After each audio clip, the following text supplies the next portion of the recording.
This news is funded by viewers like you. Please support our work at democracynow.org/give.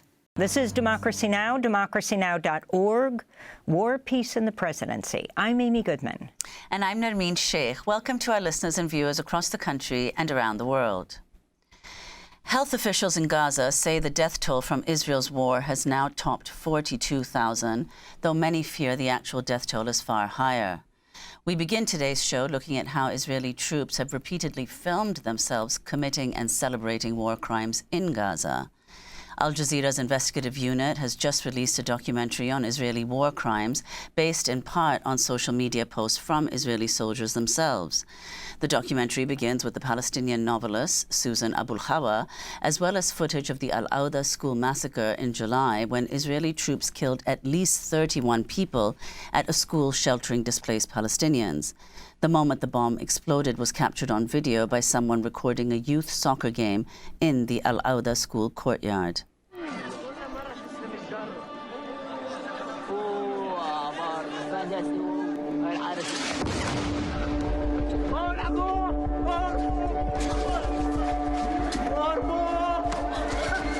The West cannot hide.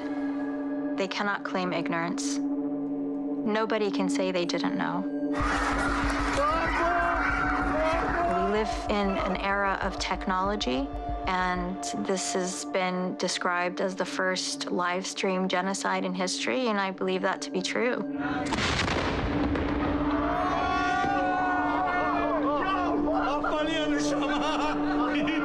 They are conducting a genocide now with glee. They're setting their atrocities to music and putting them on catchy reels on TikTok.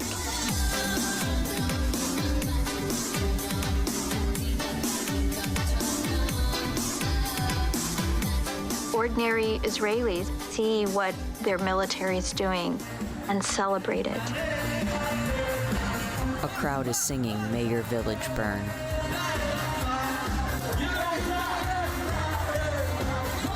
It's not just fringe elements who see this and think it's a good thing.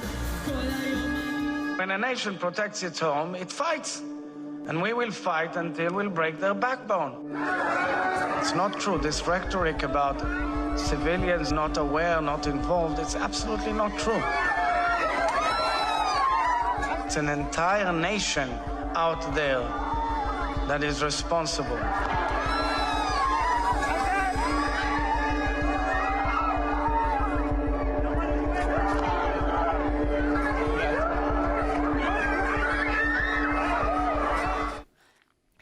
An excerpt from a new documentary on Israeli war crimes made by Al Jazeera's investigative unit.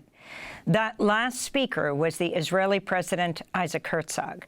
This is another clip from the documentary. We hear from Human Rights Watch's Associate Director for the Middle East and North Africa, Bill Van Esveld. The clips begin with video posted online by the Israeli 202nd Paratroopers Battalion that shows a possible war crime of the shooting of unarmed Palestinians in Gaza. This is a graphic warning. As troops leave Gaza, they place commemorative videos online. When they meet the 202nd Battalion, they are going to regret being born.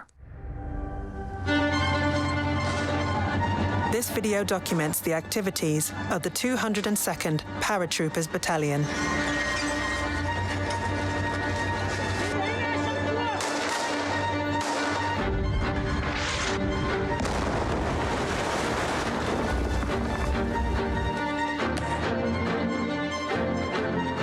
I'm just going to hold this here. I'm going to play this back again. This is extraordinary. The fact that he's put this onto video, he's released this on YouTube, to me is kind of quite extraordinary, the degree of impunity. The video shows two other instances where unarmed men are shot by snipers.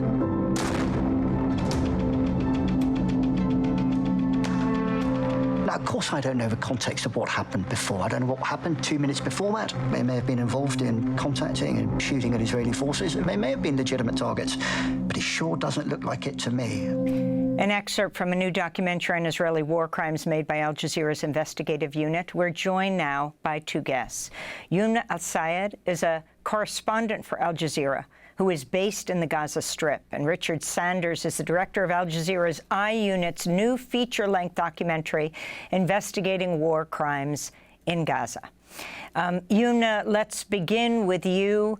As you narrate this film, if you can talk about the video footage that we see that is actually taken by Israeli soldiers themselves. Yes, thank you for having me on your show again, Emmy. Of course, Israeli soldiers in Gaza taking these videos and posting them on different social media platforms, they've had all the courage to do that because they know that they are not even going to be condemned by posting these videos. They are showing off how much they dehumanize Palestinians, how much they kill, they destroy their properties, they completely torture them and dehumanize them in different ways, whether they're children, they're men, they're women. They brag about it and they're very proud of their doings. And all this comes back to the fact that the Israeli army acts with complete impunity. And they know that even these videos being posted online, they won't even be shown in other Western news outlets to point out how horrific these videos have actions committed by the Israeli army towards the civilians. On the contrary, Benjamin Netanyahu comes out and says, we are the most moral army in the world, when in reality, they are the most inhumane army in the world. As a journalist, as a civilian in any war zone, I'm supposed to have that guarantee that a soldier from any other place in the world, any other nationality in the world, as long as he carries that term, that definition, that he is a soldier, he must have morals, he must have ethics, that he would not hurt me as an unarmed civilian, as a journalist, as a paramedic. But in Gaza, for them, every single Palestinian, as long as you are a Palestinian, you are a legitimate target. I just want to issue a slight correction. The person in the first clip that we showed from the documentary was not Bill Van Esveld of Human Rights Watch, but rather Charlie Herbert, retired British Major General. So, Richard Sanders, if we could turn to you, talk about the origins of this documentary, the fact that it begins with the Palestinian novelist Susan Abu Hawa saying we're in an era of technology, and this has been described as the first live stream genocide in history. I mean, in a way, the film itself documents precisely how it is a live stream genocide. If you could elaborate. Well, thank you for having me, Amy. Yes, I mean, that's precisely why we begin the film with those comments from Susan Abu Hawa. The essential point of the whole film is no one can hide. The Israelis themselves were telling us precisely what they were doing and why they were doing it. The film is rooted in these soldiers' videos, of which there are thousands and thousands. And we didn't pick particularly damaging examples. They're all like that. I mean, one thing that's very striking is what you don't see in these videos is combat, or very rarely. There's very little combat. Every now and then you see soldiers expending an enormous amount of ammunition, but they're frequently standing up and there's clearly no incoming. So that's what you would think soldiers would want to post online, but they don't. No, it's not only soldiers' videos, of course, we have in the film. There is Israeli media, Israeli politicians, and Israeli social media. We're not picking, again, as Susan says at the beginning of the film, we're not picking unrepresentative examples. in the West, there is sometimes this rhetoric, even when people aren't overtly supportive of the Israelis, there is this rhetoric of it's complicated, it's nuanced, it's difficult. And what we're really saying in this film is listen to Israelis. Listen to Israelis. They don't think it's complicated. They don't think it's nuanced. Their rhetoric is often overtly genocidal. It's certainly frequently all about ethnic cleansing. They couldn't have been clearer about what they were doing. And if we are ignorant, we're willfully ignorant. So, Richard Saunders, how do you interpret the fact that these videos were made and posted so liberally by Israeli soldiers themselves? I mean, the obvious question is, to what extent did they think they were totally immune from any kind of repercussions as a consequence of what they were doing, which, you know, if you see those clips that you show in the documentary, are so obviously war crimes. In fact, the international legal expert whom you spoke to said that it's very uncommon to have clips like this. He said a treasure trove, which you very seldom come across, something which I think prosecutors will be licking their lips at. So if you could just, you know, talk about that, what do you make of the fact that soldiers themselves so openly, transparently, and widely distributed their own acts that could be construed as war crimes? They clearly felt this would be popular in Israel. They were competing for clicks, you know, and they were right. These videos were popular. You know, they were using some of the photos they took of themselves on dating apps. So again, and yes, as you say, it speaks to an astonishing sense of impunity. I mean, the clip you played there, where you actually see unarmed men being shot, that's fairly unusual. But even so, that was put on YouTube by the people who did it. Now, you know, what we very much hope is that this material, and of course there's an awful lot of material additionally which isn't in the film, this material will be of use to the ICC. And it's quite interesting within Israel, if you follow Hebrew language social media, there's been a panicky deleting of social media accounts over the last few days. But it's too late. We've got it all saved. I want to turn to another clip from your new Al Jazeera Investigates documentary, when we see Israeli soldiers in footage that they themselves shared talking about the complete destruction of the Shujaa refugee camp in Gaza. Butterfly Station, this is Command. We're launching Operation 8th Candle of Hanukkah, the burning of Shujaa neighborhood. Let our enemies learn and be deterred. This is what we'll do to all our enemies, and not a memory will be left of them.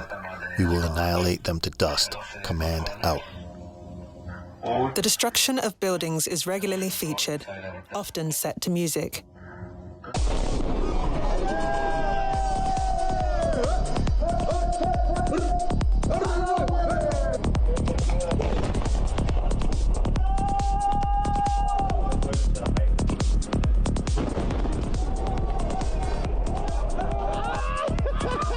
You see huge blocks getting blown up, universities getting blown up.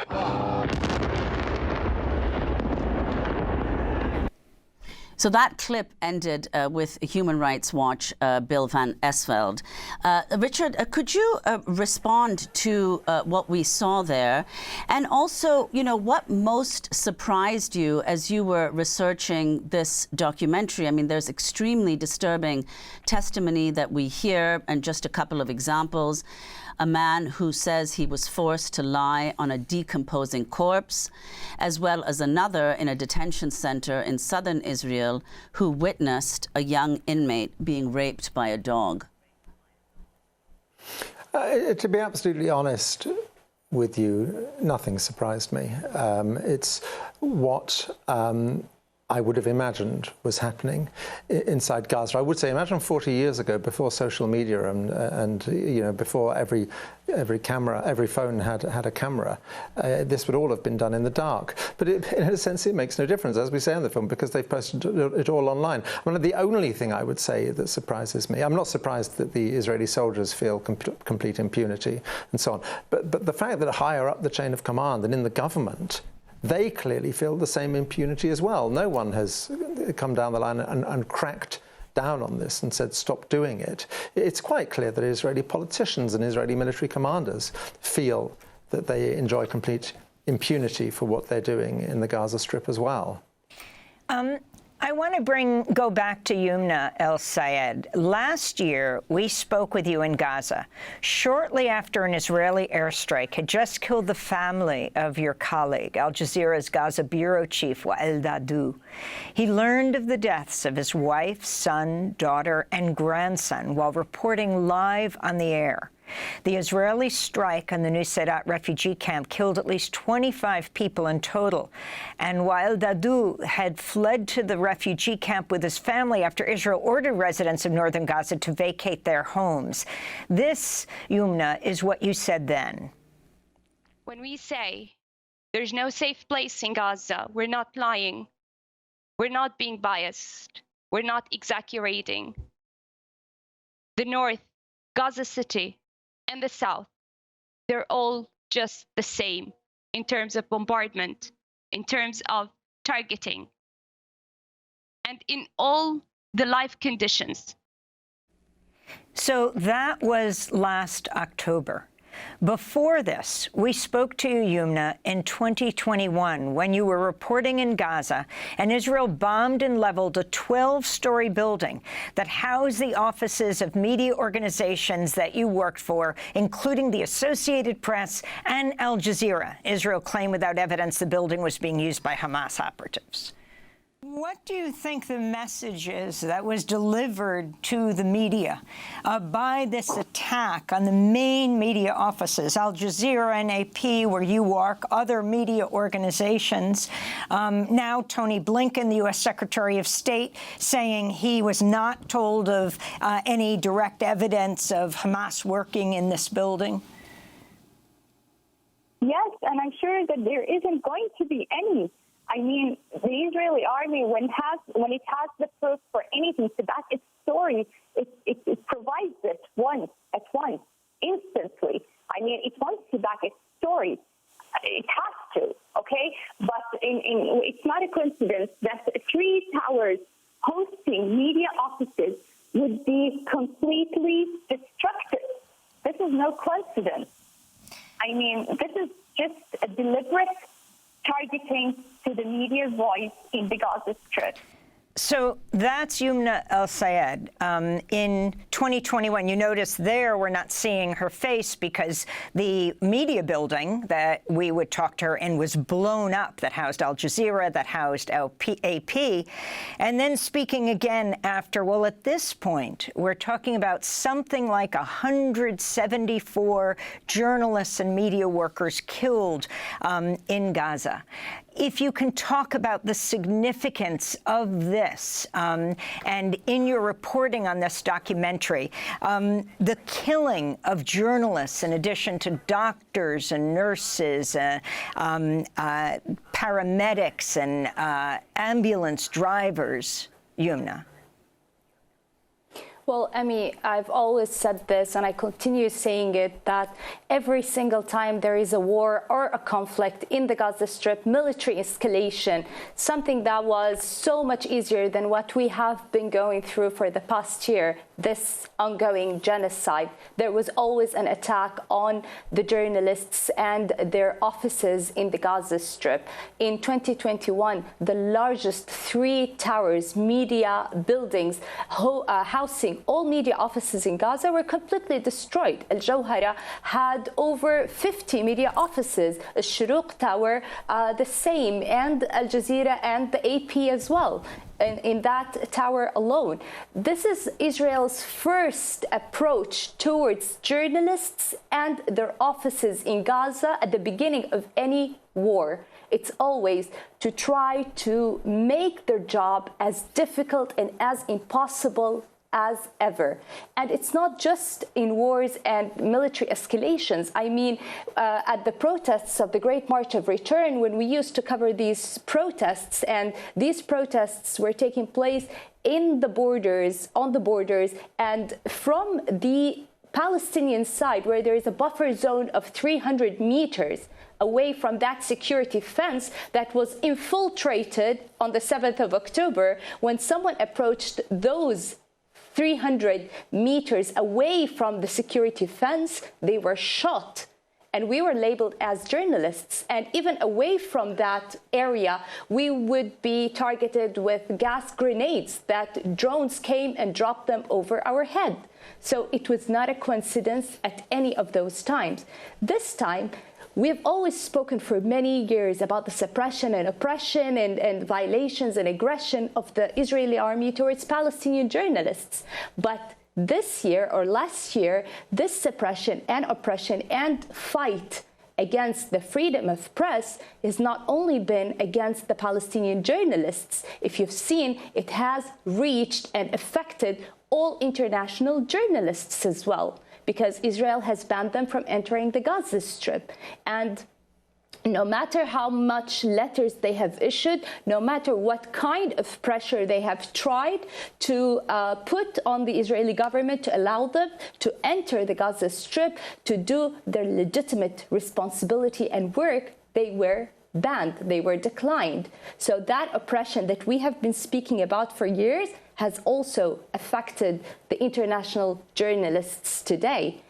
But on the other hand, the violation, the aggression against the Palestinian journalists, because we are Palestinian and we are inside the Gaza Strip, has been unprecedented. The killing, 175 Palestinian journalists until today have been killed. How many others, dozens others, have been injured? And our families threatened and killed and injured. Unimaginable numbers. I want to thank you both for being with us. Yumna El-Sayed, Al Jazeera correspondent based in the Gaza Strip, though speaking to us from London, and Richard Sanders, director of Al Jazeera I-Unit's new feature-length documentary investigating war crimes in Gaza. Democracy Now! Is funded by viewers like you. Please give today at democracynow.org/give.